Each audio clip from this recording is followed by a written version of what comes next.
জিলহজ মাসের প্রথম 10 দিনের 7টা আমল নিয়ে কথা বলবো। বলেন সবাই, কয়টা আমল?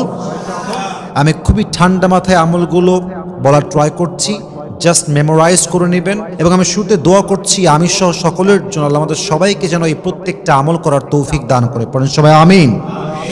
1 নম্বর আমল হচ্ছে জিলহজ মাসের প্রথম 10 দিন আমরা বেশি বেশি তাসবিহ পাঠ করব, তাহমিদ পাঠ করব, তাহলিল পাঠ করব, তাকবীর পাঠ করব। তাকবীর মানে হচ্ছে আল্লাহু আকবার, তাসবিহ মানে হচ্ছে সুবহানাল্লাহ, তাহমিদ মানে হচ্ছে আলহামদুলিল্লাহ, তাহলিল মানে হচ্ছে লা ইলাহা ইল্লাল্লাহ। এই 4টা জিকির যদি বেশি বেশি করেন, কোরআন কি বলছে? আল্লাহ তাআলা বলেন আলা বিযিকরিল্লাহি তাতমাইন্নুল কুলুব। তুমি যদি তোমার মনের শান্তি পেতে চাও, মনের যে সুকুন, if you want to get the mental peace of your heart, যদি তুমি তোমার মনের প্রশান্তি খুঁজে পেতে চাও, মানসিক শান্তি খুঁজে পেতে চাও, তবে অবশ্যই রবের স্মরণ বেশি বেশি করো। যে বান্দা রবের জিকির করে, রবকে স্মরণ করে, তার মনকে শান্ত করে দেয় একজন। বলেন সবাই, তিনি কে?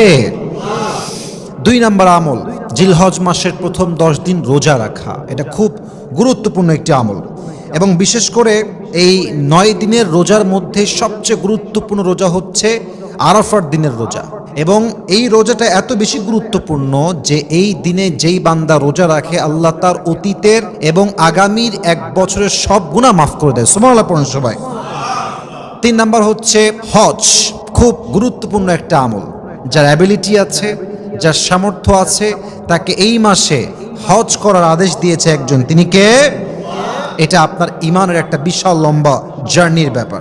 4 নাম্বার কুরবানি। তবে কোরবানির ক্ষেত্রে মাথায় রাখতে হবে, কোরবানি এমন একটা আমল যে আমলের ক্ষেত্রে অনেকে নিয়ত করে গোস্ত খাবো, আরামে সবসময় গোস্তের মধ্যে ডুবে থাকবো, ব্যাপারটা কিন্তু এরকম নয়। কত বড় গরু কুরবানি দিলেন, দ্যাটস নট অ্যাকসেপ্টেড। কত টাকার কুরবানি হলো, দ্যাটস নট অ্যাকসেপ্টেড।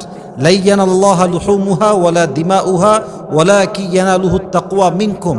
গরুর দাম, রক্ত, এগুলো কিছুই আল্লাহর দরবারে পৌঁছায় না।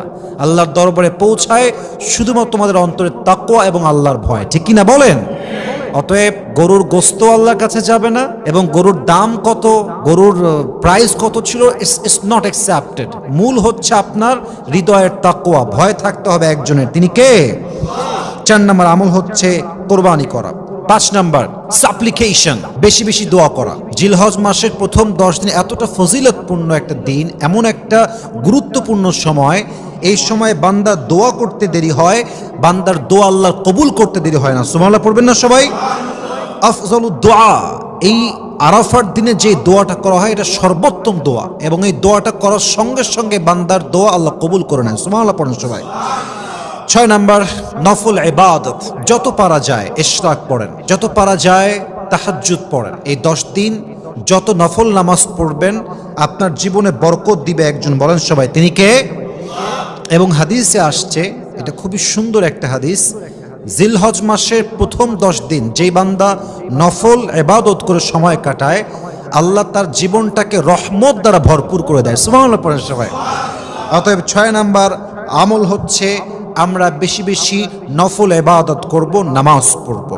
7 number, and that is the last one, final one, অবশ্যই জিলহজ মাসের প্রথম 10 দিন আমরা সবাই বেশি বেশি কোরআন তেলাওয়াত করব।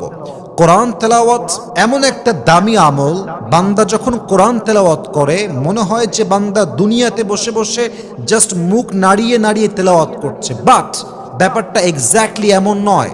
বান্দা যখন তেলাওয়াত করে, বান্দা সরাসরি আল্লাহর সঙ্গে কথা বলতে শুরু করে দেয়। সুবহানাল্লাহ পড়েন সবাই। অতএব আমরা সকলেই ট্রাই করব আমাদের সোলকে, আত্মাকে শান্তি দেওয়ার জন্য এবং নিজেদের আমলকে আরো বেশি ডেভেলপ করার জন্য সবচেয়ে বেশি আমল করব আমরা এই 10 দিনে বেশি বেশি কোরআন তেলাওয়াত করব। রাজি আছেন তো ইনশাআল্লাহ? আমি যে 7টা আমল বলেছি, আল্লাহ তাআলা আমাদের সবাইকে এই 7টা আমল অনুযায়ী পরিপূর্ণরূপে অ্যাপ্লাই করার তৌফিক দান করুক। পড়েন সবাই আমিন।